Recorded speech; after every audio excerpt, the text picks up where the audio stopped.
샬롬, 이동춘 목사입니다. 오늘도 여러분의 삶이 주님의 평안으로 가득하시길 기원하며 하나님의 말씀을 나누겠습니다. 오늘 말씀은 이사야 37장 36절에서 38절 말씀입니다. 여호와의 사자가 나가서 아수르 진중에서 18만 5천인을 쳤으므로 아침에 일찍 일어나 본즉 시체뿐이라. 이에 아수르의 사네립 왕이 떠나 돌아가서 니느웨에 거주하더니 자기 신 니스록의 신전에서 경배할 때에 그의 아들 아드람멜렉과 사레셀이 그를 칼로 죽이고 아라랏 땅으로 도망하였으므로 그의 아들 에살핫돈이 이호 왕이 되니라. 아멘. 이사야 37장 36절에서 38절 말씀을 본문으로 우리도 기도합시다 라는 제목의 말씀을 나누도록 하겠습니다.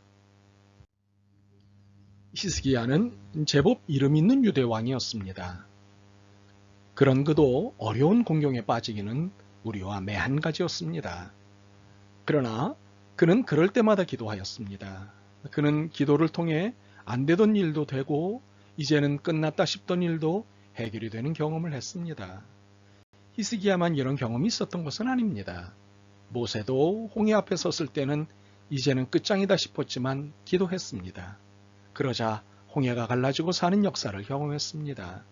다윗 왕도 전혀 가능성이 없는 싸움이었지만 기도하고 싸웠더니 이겼습니다.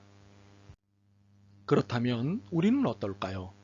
히스기야 왕이 기도를 통해서 해결받은 것이 많다면 우리도 기도하면 되지 않을까요? 모세처럼 다윗처럼 되지 않을까요? 왜냐하면 그들의 하나님이 우리 하나님이시니까요.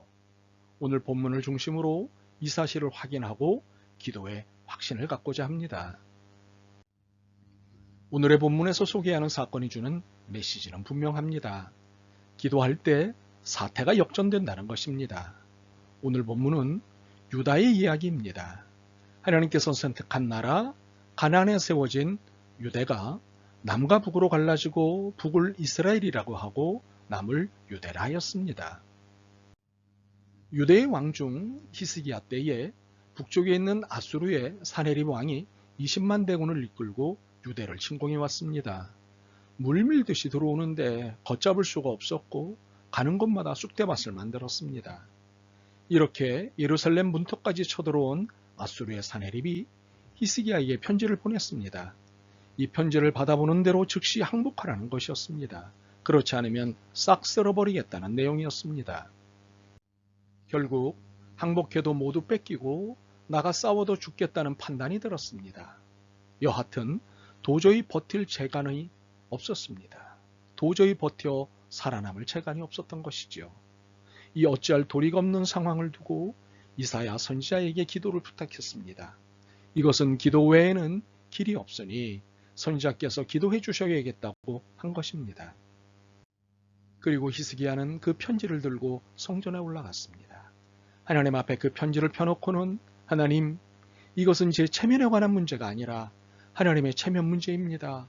그러니 하나님께서 도와주시고 하나님께서 손을 써주십시오. 이렇게 밤을 새워 간절히 기도했습니다. 그 밤이 고비였습니다. 아침에 나가보니 놀라운 일이 벌어졌습니다. 20만 대군이 전부 송장이 되어 있었습니다. 그 밤에 천사가 나타나서 20만 명을 깨끗이 처리하였던 것입니다. 혼자 남은 아수르 왕 사네립은 너무 얼굴이 뜨겁고 창피하여 본국으로 도망을 하였습니다. 그리고 자기가 섬기는 신당에 들어가 경배하고 있을 때 친아들이 와서 칼로 찔러 죽였습니다. 결국 뺏긴 것을 도로 찾았고 모든 것은 다시 일상으로 돌아가게 되었습니다. 산다는 것은 기적 아니면 불가능했지만 간절한 기도는 상황을 역전시킨 것입니다. 그렇습니다. 이 상황은 그 어떤 방법으로도 해결할 수 없었습니다. 그러나 기도는 해결하였습니다. 하나님이 역전시키셨습니다. 이제는 끝장이다는 절망감을 갖고 계신가요? 기도합시다. 히스기야 왕에게만 이런 역사가 일어나는 것이 아닙니다. 하나님의 자녀가 기도할 때 이런 기적, 이런 역전의 역사는 일어납니다. 우리도 하나님의 자녀입니다. 이런 사건은 수두룩합니다. 아람, 지금의 시리아인데요. 아람이 단단히 준비하고 이스라엘을 침공하지만 그때마다 패배했습니다. 아람 왕은 도대체 왜 이 모양이냐? 그 이유가 뭐냐고 신하들에게 따졌습니다. 그때 신하 중 하나가 임금님 그걸 지금까지 모르고 계셨습니까? 하고 대답하였습니다. 아니 그게 무슨 소리냐? 이스라엘에 엘리사라고 하는 선지자가 있는데 얼마나 영안이 밝고 영혼의 귀가 밝은 사람인지 왕궁의 소속사기는 말까지 다 알고 이스라엘 왕에게 지금 아람의 군대 몇 명이 언제 어디로 쳐들어옵니다 라고 다 가르쳐 준다고 합니다. 이스라엘 왕은 그 길목을 지키고 있다가 불시에 공격하니 아람 군대가 감당할 재간이 있겠습니까? 그래? 그러면 지금 당장 그 엘리사를 잡아오라 라고 명령했습니다. 그래서 아람 군대가 밤새도록 행군을 해서는 엘리사가 있는 도단성을 애워쌌습니다. 엘리사는 동안에 든 주의 신세가 되었습니다. 아람 군대가 사방에서 포위하고 새카맣게 달려드는 이 상황이 얼마나 서슬퍼랬는지 밖을 다녀온 엘리사 선지자의 사환 게하시는 새파랗게 질려 말도 제대로 못하였습니다. 이제는 끝장났다고 난리가 났습니다. 이때 엘리사가 사환 게하시를 위해 기도했습니다. 하나님, 게하시의 눈을 열어주시옵소서. 영안을 열어주시옵소서. 그러자 영안이 열리면서 그 성읍을 둘러싸고 있는 헤아릴 수 없이 많은 천군천사가 보이기 시작하였습니다. 그러자 게하시에게 평안함이 임하였습니다. 이러한 사태에 직면했을 때 기도하는 사람 엘리사는 이미 이것을 보았기에 평안함에 처할 수 있었던 것입니다. 이처럼 똑같은 환경에서도 기도하지 않은 게하시와 기도하는 엘리사의 차이는 극명했습니다. 그렇습니다. 기도하고 안 하고의 차이는 이렇게 큽니다. 기도는 평안입니다. 이 사실을 알 리 없는 아람 군대는 자신만만하게 쳐들어왔습니다. 이때 엘리사가 하나님 저들의 눈을 어둡게 하옵소서라고 기도하자 그들의 눈이 다 멀어 소경이 되었습니다. 누구를 찾아왔느냐? 엘리사라는 사람을 찾아왔습니다. 잘못 찾아왔으니 이리 따라오라 하여 몽땅 끌고 갔는데 그것은 이스라엘 수도 사마리아 한복판이었습니다. 그곳에 가자 하나님이여 이 사람들의 눈을 열어주옵소서라고 기도하였습니다. 눈을 번쩍 뜨고 보니 오히려 자기들이 동안에 든 주의 신세가 된 것을 알았습니다.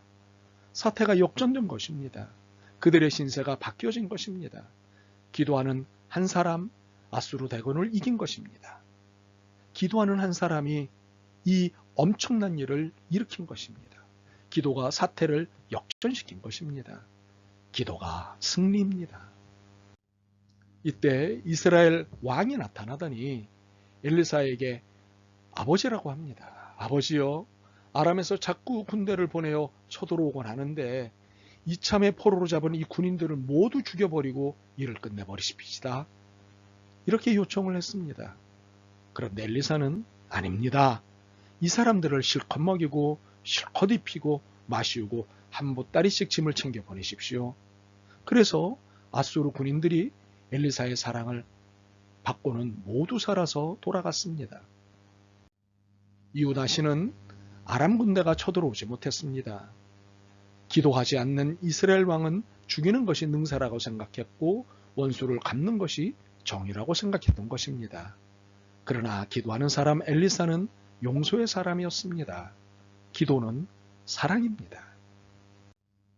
우리에게도 나는 이제 도간에 든 쥐다. 내 인생은 이제 끝났다. 내 가정도 끝장이다. 내 사업도 이제는 그만이다는 상황이 찾아올 수 있습니다. 이때 기도하십시오. 하나님께서 히스기야의 모든 사태를 역전시키신 것처럼 엘리사의 상황을 역전시키신 것처럼 우리들의 상황도 역전시켜 주실 것입니다. 이 역전의 방법은 기도입니다. 하나님께 간절히 기도하는 것입니다. 그리고 사랑하고 용서하는 것입니다. 아멘. 주님, 기도 없이 절망만 했습니다. 기도하지 않고 한탄만 하였습니다. 그러나 기도가 상황을 역전시키는 하나님의 힘임을 깨달았습니다. 역전의 기적을 보게 하옵소서. 우리를 살리시옵소서. 예수 그리스도의 이름으로 기도드립니다. 아멘. 오늘도 여러분의 믿음과 삶을 응원합니다. 사랑합니다.